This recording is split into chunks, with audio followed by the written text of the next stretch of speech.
Well, many farmers are going to be hurt by the Albanese government's tax on unrealised capital gains. The National Farmers Federation is so concerned that they're now speaking out, warning that a higher tax burden could lead farmers to have to sell up. And joining me now to discuss this is the President of the National Farmers Federation, David Johinke. David, thank you very much for your time. Now, the Self-Managed Super Fund Association has told a Senate inquiry that examined this legislation that about 17,000 super accounts hold farmland, and out of that, about 3,500 have more than $3 million in their super fund. So can you explain how this would disproportionately affect farmers? Essentially, farmers want to make sure that they're not a burden on society, especially when they retire. And many farmers who have been in the industry for a long time have been working on what they call succession planning. That's to make sure they've got their farm in a ready state to hand to the next generation. And as a part of that, they're very concerned about how they will get income when they retire once they've finished farming. And one of the most legitimate ways, and one of the ways that has been strongly promoted through both the tax system and also through accounting, was to set up your own superannuation fund, put a block of land in that fund, and then use that to retire on by either leasing to your children, or the next generation will take over the farm, and then ultimately sell that on. And this is where it gets interesting when we talk about the proposed tax, is that we believe that any tax should be collected when you gain something out of it, when you have got benefit, and that benefit would be when you crystallise the asset, when you sell the asset. But this current proposal is all about, if there is a change in value, that you need to pay that gap, pay the uplift of the value that's occurred. And when we talk $3 million, that's essentially one block of land, and that block of land is potentially in drought this year in many areas of Australia. We're seeing a very dry pinch in the southeast, especially. We're seeing second, if not third, dry start to the season. And if it was applied like it is proposed to be at the start of the financial year, farmers would have to stump up an increase that they have no ability to pay, and essentially would put their farm at risk. Put their farm at risk. So do you think that there will be farms that will have to be sold over this? Businesses that will go under, farming businesses?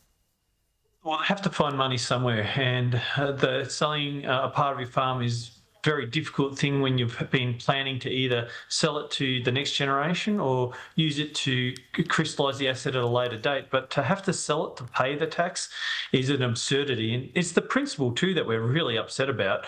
If the principle is that you have to pay a tax when you've got no capacity to pay, just because the paper value is increased, not because the capacity of the land has changed, or you've got the ability to gain money out of it, but still hold on to the asset.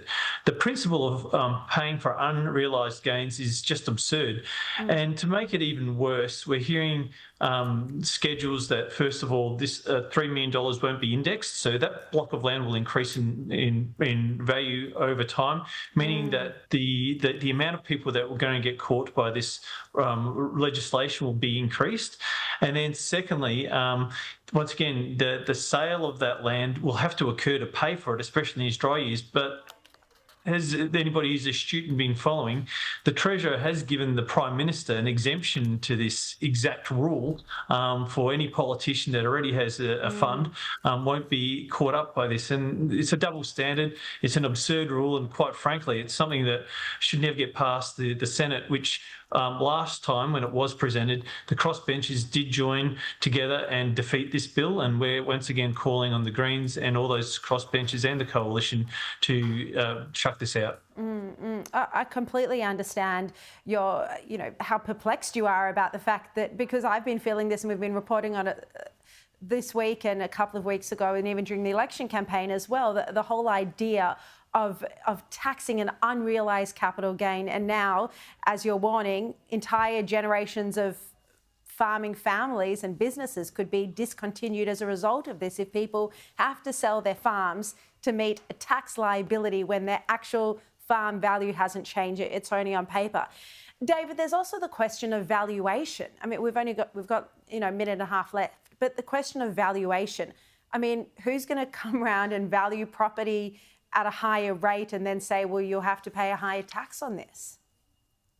Valuation, and even the mere fact that if the valuation goes down, just play out the other scenario, you won't get paid in cash. You might get a credit against a future liability, but you've had to pay the tax department when it's increased, but you don't get paid on the decrease. Like these are some of the absurdities. And so who will look after the valuation? Who then administers or helps navigate those on the fringe who are approaching the $3 million for their succession planning needs? And then even as a legitimate tool for succession planning, that's been taken away from the options. Once again, it's not that we don't want to pay tax, it's just when that tax is applied and how it can be made fairer. And taxation should be about productivity. It should be building a nation, not penalising the people who've worked hard all their farming or even working careers. 100%. Couldn't agree with you more. I just want to get your quick response, very quick response. Ross Giddens in the Sydney Morning Herald today said, this is just rich old white men complaining about having to pay this tax. What's your response to that? Obviously, as they say, the pen is a mighty easy plough when your desk's 1,000 miles away from the reality. Your asset doesn't equal your income in agriculture. You need the block of land. It's your tool of your trade. It's your spanner for your mechanic. You need it. You can't do without it. Well said. Thank you for speaking up. We'll keep fighting. And that's all we've got time for today.